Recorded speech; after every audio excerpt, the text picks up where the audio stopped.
अस्सलाम वालेकुम दोस्तों, कैसे हैं आप। मैं हूं शेरदिल खान और आज मेरा दिल थोड़ा उदास है क्योंकि आज की कहानी बच्चों की किडनैपिंग के हवाले से है।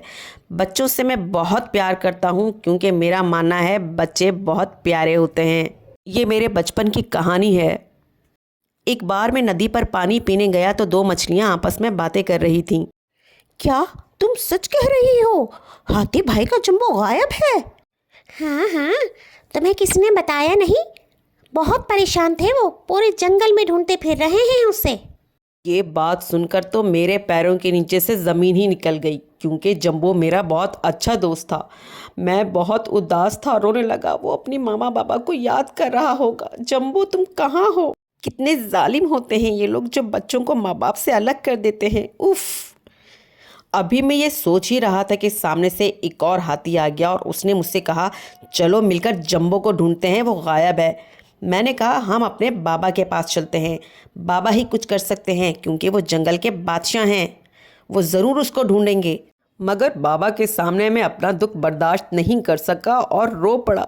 बाबा, बाबा, मेरा दोस्त बाबा। शेरदिल खान, अगर तुम ऐसे रोते रहोगे तो मैं तुम्हारी मदद कैसे करूँगा? क्या हुआ तुम्हारे दोस्त को? बाबा, उसको कोई पकड़ कर ले गया, उसको वापस ढूंढ के लाइए। परेशान ना हो।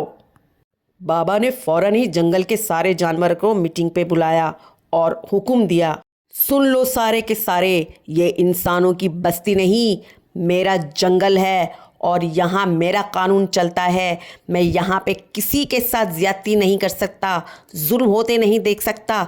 सब मिलके जंबो को ढूंढें और जैसे ही कोई इत्तला मिलती है मुझे बताएं। हम सब मिलकर उसको ढूंढेंगे। हाँ हाँ, कल को कोई हमारे बच्चे को भी अगवा कर सकता है। सारे बच्चे एक जैसे होते हैं। हाँ, चलो मिलके इसको ढूंढते हैं। ये सोच के जंगल के सारे जानवरों ने दिन रात मिलकर जंबो को तलाश करना शुरू कर दिया। अचानक मोनू मंकी ने देखा कि नाग राजा जंबो को लेकर शहर की तरफ रवाना है। मोनू मंकी हैरान था, ये कैसे हो सकता है? इतना कोई जालिम और गद्दार कैसे हो सकता है कि अपने ही जंगल के बच्चों को बेचने शहर जाए? वो भागता हुआ मेरे बाबा के पास आया और आकर उन्हें इत्तला दी। बच्चा चला मत, नागराजा जंबो को बेचने शहर जा रहा है, उसे बचा ले। मोनू मंकी की बात सुनते ही मेरे बाबा दीगर जानवरों के साथ नागराजा के पीछे भागे और उसको जाकर ऐन मौके पर पकड़ लिया। उससे कहा, खबरदार गद्दार, वहीं रुक जाओ, छोड़ दो मेरे जंबो को, वो मेरा बच्चा है, उसको तुम ले जाकर बेच नहीं सकते। मैं तुम्हारा वो हशर करूंगा कि आज के बाद कोई बच्चों को अगवा नहीं करेगा। जंबो अपने पापा के पास खड़ा बहुत खुश था लेकिन बहुत डरा हुआ था। कत्ल कर दिया जाए इसे। हाँ, इसे फांसी पर लटका दिया जाए, हमारे बच्चों की हिफाजत का मसला है। जंगल के सारे जानवर गुस्से में आपे से बाहर थे। फिर नागराजा को मेरे बाबा ने जंगल के कानून के तहत सजाए मौत दी और उनको दूसरे जानवरों के लिए इबरत का निशान बना दिया। ये है इंसाफ। जी हाँ, और इंसानों को भी इसी इंसाफ की ज़रूरत है ताकि आपके बच्चे भी महफूज रह सकें। जालिम को सज़ा मिल गई और मैं प्राउडली अपने फादर की गोद में बैठा प्यार से अपने माँ बाप को देखता रहा। शायद माँ बाप की कदर मुझे उस वक्त सबसे ज़्यादा महसूस हुई।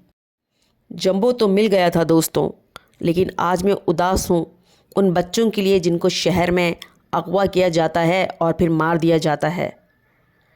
इंसानों को अपने कानून हमारी तरह सख्त बनाने चाहिए ताकि एक बार सज़ा मिलने के बाद किसी की हिम्मत ना हो कि वो आपसे आपकी औलादों को छीनकर उनके साथ बुरी हरकत कर सकें या उनकी तरफ बुरी आंख उठाकर देख सकें। मिलते हैं अगली कहानी के साथ। अल्लाह हाफ़िज़।